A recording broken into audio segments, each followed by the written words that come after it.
Rentrons maintenant dans le vif du sujet avec la session 1. Ressources en eau, quelle méthode d'évaluation des disponibilités et des prélèvements pour aujourd'hui et demain? Vous avez compris qu'on va traiter le sujet de l'anticipation et de la bonne gestion et de la planification tout au long de la journée, avec une première session sous l'angle des ressources, une deuxième session sous l'angle plutôt des usages agricoles, mais tout ça évidemment se parle. On commence avec Eric Soquet, qui est directeur de recherche en hydrologie à INRAE. Il va nous présenter l'approche et les premiers résultats d'un projet en cours, Explore 2, sur les futurs possibles. Quel futur pour la disponibilité en eau? Bonjour à tous. Donc, je vais vous faire donc cette petite exposé. Alors, j'essaye de bien gérer, d'apprivoiser la bête. C'est vraiment des résultats préliminaires, hein, c'est-à-dire n'attendez pas beaucoup de chiffres. Je vais être très avare en résultats. Nous sommes dans la phase d'analyse des résultats et je suis très prudent quant à donner un chiffre même provisoire parce que très vite, il peut y avoir du rétropédalage qui peut être très complexe. Donc, un des éléments un petit peu de présentation du projet en tant que tel. Donc l'objectif, hein, c'est d'actualiser les connaissances sur l'impact du changement climatique sur l'hydrologie et de faciliter également le transfert vers les acteurs de l'eau, tous les acteurs de l'eau. Vous avez sur la droite le schéma classique hein, d'une étude d'impact où on a le climat en entrée hein, qui est positionné en haut de la page et à l'aval, on va dire, toutes les variables clés en hydrologie qui nous permettent d'asseoir une gestion de l'eau qui est durable.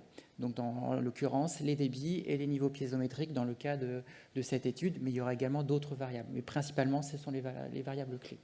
Donc, c'est une approche emboîtée hein, qui repose sur un ensemble de modélisations, chacune agissant à une certaine échelle. Hein. Les modèles climatiques, il faut se rappeler, c'est des modèles qui fonctionnent sur des mailles 100 par 100 km. Et nous, quand on va vouloir avoir une vision de l'hydrologie, c'est une vision à une échelle beaucoup plus réduite de petits bassins. Hein. On va jusqu'à une centaine de kilomètres carrés. En tout cas, c'est notre ambition. Donc vraiment des échelles et des modèles qui sont différents, avec chacun évidemment des incertitudes. Hein. C'est des représentations simplifiées des systèmes qui sont très très complexes. Donc on ne peut pas se passer d'incertitude d'une certaine manière parce qu'on a ces simplifications qui sont à tous les niveaux. Donc on développe une approche qui est multiscénario, multimodèle. Donc la meilleure manière de représenter les futurs possibles, c'est de tester différents modèles parce qu'ils ont chacun une sensibilité propre, les uns au scénario d'émissions de gaz à effet de serre, les autres au climat quand on va au niveau de l'hydrologie. Et Eric, qui dit Explore 2, dit Explore 1, c'est la mise à jour d'une étude préalable? Voilà, alors je n'ai pas voulu faire le rétropédalage, mais aussi en termes d'historique, on est dans la continuité d'un premier projet qui était Explore 2070, qui date de 10 ans. Donc il a fallu 10 ans pour attendre un nouvel exercice à l'échelle nationale. Il y a eu des études à des échelles régionales, mais ici c'est la première nouvelle grosse étude sur le climat et l'hydrologie. Donc on a des ambitions qui sont différentes du précédent projet puisqu'on va avoir une vision de l'ensemble de l'hydrologie et du climat sur le XXIe siècle. Donc c'est cette ambition. Alors, un point clé hein, quand même, je vous ai présenté juste avant un schéma complet, vous voyez que j'ai fait disparaître une case. On est ici dans l'appréciation de la ressource naturelle, c'est-à-dire qu'on n'est pas du tout dans l'intégration des usages. On pourra en discuter pourquoi, mais en tout cas, c'est d'abord cette disponibilité en eau qui nous intéressait. Alors, un point clé par rapport à Explore 2070, donc le précédent, c'est qu'on s'était rendu compte qu'il y avait vraiment un besoin d'accompagnement des acteurs. Le changement climatique, c'est compliqué, même si on baigne dedans, mais sa prise en main est assez complexe. Donc, on a un volet scientifique d'une part et un volet accompagnement qui dialogue pour essayer justement de faire ressortir l'information utile. Donc, pour cela, on a des comités des utilisateurs. Alors, dans la salle, il y a 3 personnes au moins que j'ai rencontrées qui sont impliquées dans ces comités des utilisateurs, que l'on sollicite sur un certain nombre d'actions pour justement faire ce transfert d'informations et qu'on évite trop de jargon. Explore 2070 a loupé ce coche et donc beaucoup de choses sont restées un petit peu nébuleuses d'une part et pas forcément accessibles. Ici, on va jusqu'à la mise à disposition des données avec l'accompagnement. Nota bene, il y a également un autre projet qui est en cours qui s'appelle Life et Climat, qui a également un petit peu cet objectif. Donc ces deux projets vont contribuer globalement à accompagner vers l'utilisation des données. Alors en termes de résultats quand même, il y a des éléments un petit peu méthodologiques. On travaille sur les résultats de CEMIP5. Alors, beaucoup d'entre vous ont parlé de CEMIP6, donc le dernier rapport qui est sorti en 2022. On parle du rapport du GIEC? Non, on parle du rapport du GIEC, merci. Et donc on travaille sur cette ancienne génération parce qu'il y a un certain nombre de données régionalisées, donc à petite échelle, qui sont disponibles et qui ne sont pas encore dans CEMIP6. Donc, petite digression sur cet aspect-là.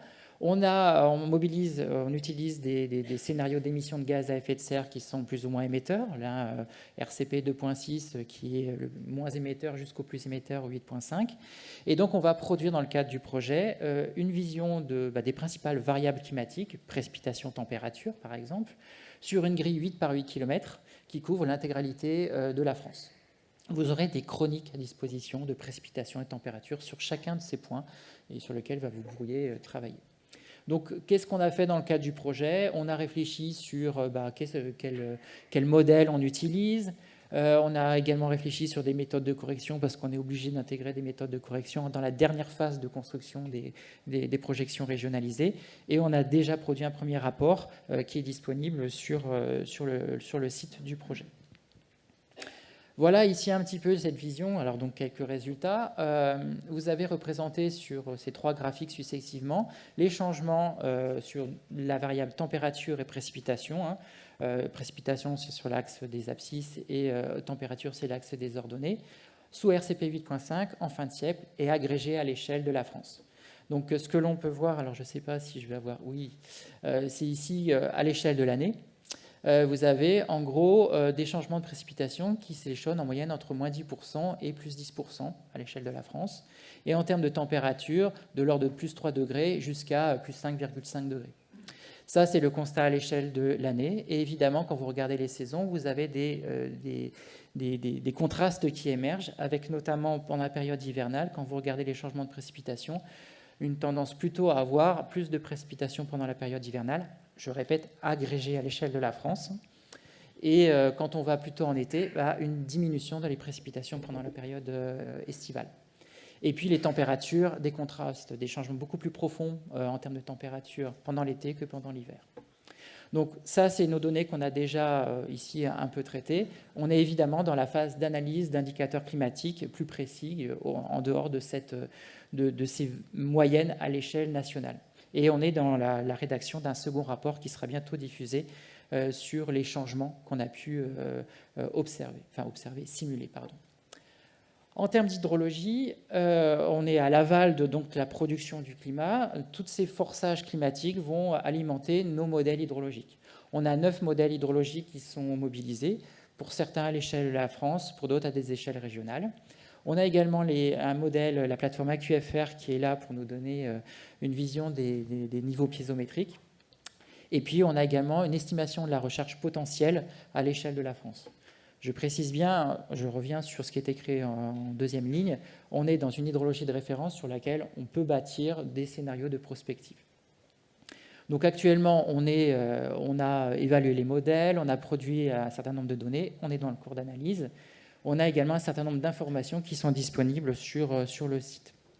Notamment cette information qui est un peu capitale, c'est les domaines modélisés. Sur la gauche, vous avez le découpage de la France sur lequel vous allez avoir toutes les entités renseignées en termes de recharge. Au milieu, le domaine modélisé par le souterrain qui est en bleu clair, avec quelques points supplémentaires qui sont représentés ici, sur lequel il y a à la fois l'information piézométrique observée et puis la modélisation. Et puis sur la droite, l'ensemble des points de simulation d'hydrologie de surface. On ne va produire pour l'hydrologie de surface que des informations sur des bassins qui ont plus de 64 km² du fait juste de la résolution spatiale des données climatiques. Donc 4000 points sur lesquels vous aurez cette connaissance de l'hydrologie du futur. Alors, quelques éléments de résultats. Je ne donne pas ici donc, de chiffres sur le changement en tant que tel, mais sur le signe. C'est-à-dire qu'on fait plein de modélisations sur les 4000 points. Alors ici, vous en avez 600 qui sont représentés. et on regarde simplement quel est le signe de la tendance. On fait une analyse ici d'une variable qui est représentative des étiages, et on voit si globalement tous les modèles sont cohérents et nous donnent une vision partagée et consensuelle d'une certaine manière du changement en termes d'étiage. Alors ce que vous avez représenté ici, c'est le résultat de cette analyse. C'est-à-dire que par exemple, ce que vous avez représenté là, c'est à la fois le signe de la tendance.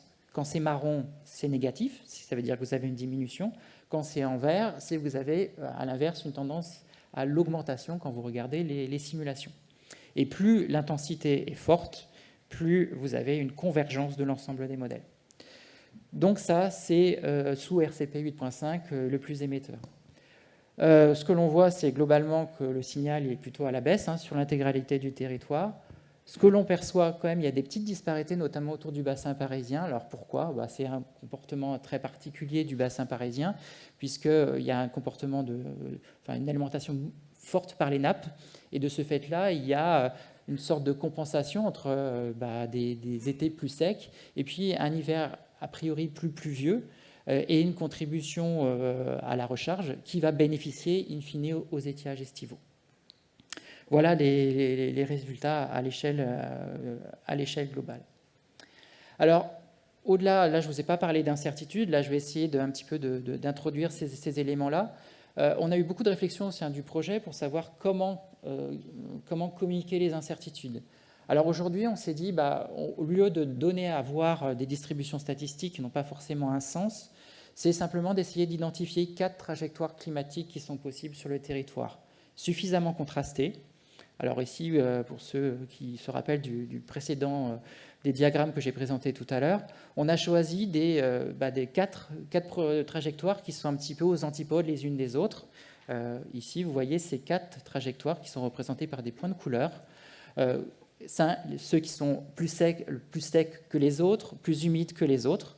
Donc on essaye de paver l'ensemble, avec aussi une contrainte, d'une certaine manière, c'est d'être cohérent avec le prochain exercice CMIP6, ce qu'on sait déjà, pour essayer d'avoir une sorte de continuité entre les deux exercices. Et ça montre bien qu'il y a une incertitude forte, du coup, sur les précipitations. Ça montre que... C'est une illustration par ces choix de scénarios contrastés, les incertitudes fortes sur ces précipitations. Exactement, c'est-à-dire que autant on est tous d'accord d'une certaine manière que ça va chauffer plus, autant les précipitations, c'est encore aujourd'hui un grand facteur d'incertitude.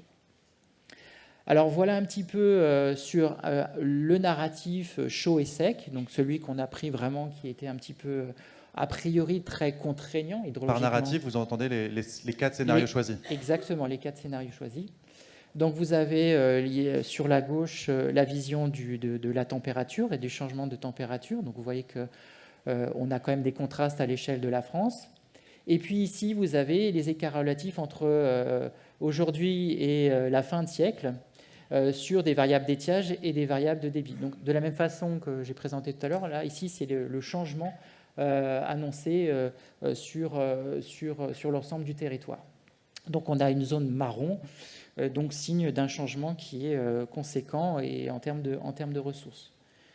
On peut regarder ce qui se passe en termes de recharge potentielle. Donc ici, pareil, vous avez représenté à l'échelle annuelle et à l'échelle de l'hiver, puisque c'est ça qui est un petit peu contraignant d'une certaine manière sur les processus de recharge, avec des couleurs marron qui vous indiquent une tendance à la baisse de la recharge. Et in fine, ce que l'on observe, ce que l'on simule, en termes de piézométrie, ici, à différentes échéances, 2021, 2041, 2071, sur le domaine de modélisation de AQFR. Donc là, on est on va dire, dans le rouge partout. Et puis, on peut prendre un autre scénario qui est chaud et humide, parce qu'il y en a, on l'a identifié dans nos simulations.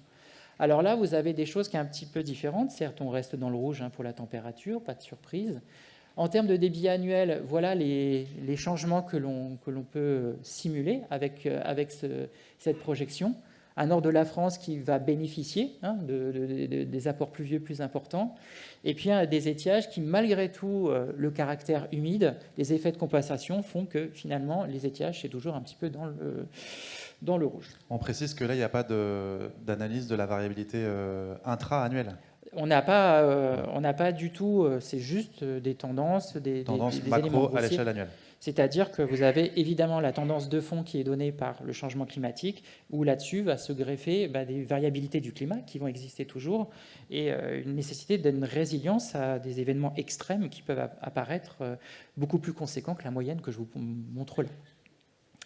Et en termes ici, ce même narratif, en termes de recharge, vous voyez que c'est entre guillemets plus satisfaisant en termes de recharge, avec une recharge hivernale ici sur la partie nord du territoire. La partie sud, elle, reste toujours dans le marron, donc une recharge plus faible qu'aujourd'hui. Et puis ici, vous avez la piézométrie, elle, qui nous annonce les modèles de niveau NAP nous annoncent une augmentation des niveaux piézométriques sur l'ensemble de la période simulée. Donc, vraiment pour vous illustrer qu'il y a une forte incertitude, il y a une dispersion, et donc, notamment quand on fait des études, prendre un modèle, une projection, c'est certainement pas voir l'ensemble des futurs possibles qui sont modélisés actuellement. Alors, un élément, c'est la dernière diapo, pour vous dire que on a un portail sur lequel vous allez retrouver toutes les informations, les données brutes, un certain nombre d'indicateurs hydroclimatiques qui vont être disponibles. Alors, il y a DRIAS Climat pour le climat, il y a DRIAS Eau pour l'eau. Et ce portail, donc, il va être enrichi au fur et à mesure de la finalisation des productions du projet. Donc, aujourd'hui, il est incomplet. On peut aller l'explorer, mais en gros, il n'est pas finalisé. Donc, soyez très, très prudents par rapport à l'interprétation. Justement, quand est-ce qu'on pourra avoir une estimation des résultats finaux en termes de temps? Alors, en termes de timing, le projet, il va finir normalement au mois d'août 2024, donc c'est bientôt. On a comme jalon un séminaire final qui aura lieu au mois de mai-juin 2024. Donc, on va dire que 90% de notre production Explore 2 sera présente avec les documents d'accompagnement. Évidemment, j'imagine qu'à la fin du projet, on aura toujours des sollicitations ou des remarques de l'ensemble des acteurs qui vont nous nécessiter de nous adapter et d'ajouter une révision des résultats. Ouais. Voilà, on est là. Notre objectif, c'est pas un projet de recherche, même si c'est porté par. Alors j'ai oublié de le préciser. Il y a quasiment que des partenaires scientifiques. Mais c'est bien au service des acteurs des territoires pour nourrir des travaux de planification. C'est l'objet de la journée. Donc on va dire deuxième semestre 2024 pour avoir des résultats complets sans trop s'avancer sur une date précise. Alors, inutile de m'envoyer des mails pour en avoir des résultats avant les autres. Je sais qu'il y en a qui peuvent brûler d'impatience, non pas que je sois... Mais voilà, on sait très bien qu'on est attendu, et parce qu'il y a des... On a parlé de temporalité d'études. Il y a des études qui sont en cours et qui en ont besoin. Et avec d'autres éléments de valorisation, on le voit au travers d'un MOOC, par exemple, à proposer ultérieurement. Je propose qu'on passe directement à une question de la salle, parce que j'imagine qu'elle brûle les lèvres de certains. Sinon, vous le savez, je désigne d'office quelqu'un qui croise mon regard, donc j'imagine qu'il y a... Voilà, super. Ah, attends, j'arrive avec le micro. Ouais, le temps que... Hop. Philippe Lecoin du BRGM.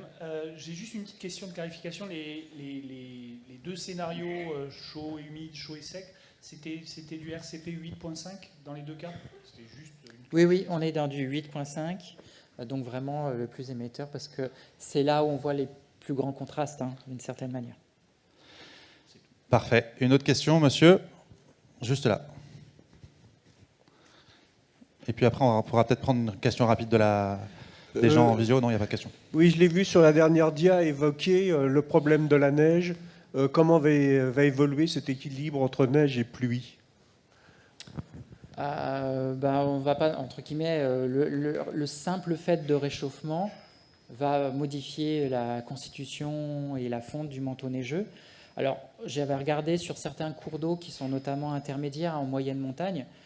Dans les scénarios les plus émetteurs de gaz à effet de serre, on a la disparition complète du signal de fonte. Voilà. Et les bilans, du coup, l'incidence sur l'hydrologie, ça risque de modifier des fleuves comme le Rhône d'une manière importante, j'imagine?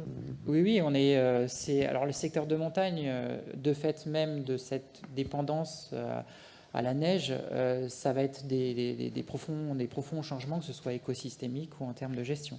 Et évidemment, tous les cours d'eau qui sont à l'aval ou alimentés par ces rivières de montagne vont être impactés avec des saisonnalités modifiées. Oui, ce qu'on dit souvent que le Rhône, pour l'instant, n'a pas trop de stress, mais ce que j'entends, c'est qu'on va attendre les résultats définitifs avec précision pour pouvoir mieux qualifier l'impact sur notamment ce fleuve qui concentre pas mal d'attention ici dans le sud de la France, forcément. Merci beaucoup, Éric. Je peux Ouais, juste bien dire sûr. une petite chose, c'est que alors on est également dans le feu, pas de l'actualité politique, sûr, mais ouais. dans le sens, il y a la TRAC, hein, pour certains peut-être qui ça veut évoquer quelque chose, hein, On la va... trajectoire d'adaptation au Merci. changement climatique. Donc on va être obligé d'une certaine manière de montrer nos résultats par niveau de réchauffement, puisque l'adaptation, une trajectoire a été définie avec une adaptation de la France à plus 4 degrés en fin de siècle. À la demande du ministère de l'écologie. Exactement, donc on y travaille pour montrer les résultats. Qu'est-ce que pourrait être l'hydrologie avec plus 4 degrés ? Quand on dit plus 4 degrés en termes de température, ça ne veut pas dire qu'on a en face une précipitation qui est connue. On aura forcément toujours une dispersion en termes de précipitation. Mais voilà, on s'adapte, nous, en termes scientifiques, à des sollicitations politiques. Et on ne résout pas le problème d'incertitude en fixant cette trajectoire. Je crois que c'était le point à souligner. Merci beaucoup, Éric. On peut l'applaudir pour cette présentation très claire.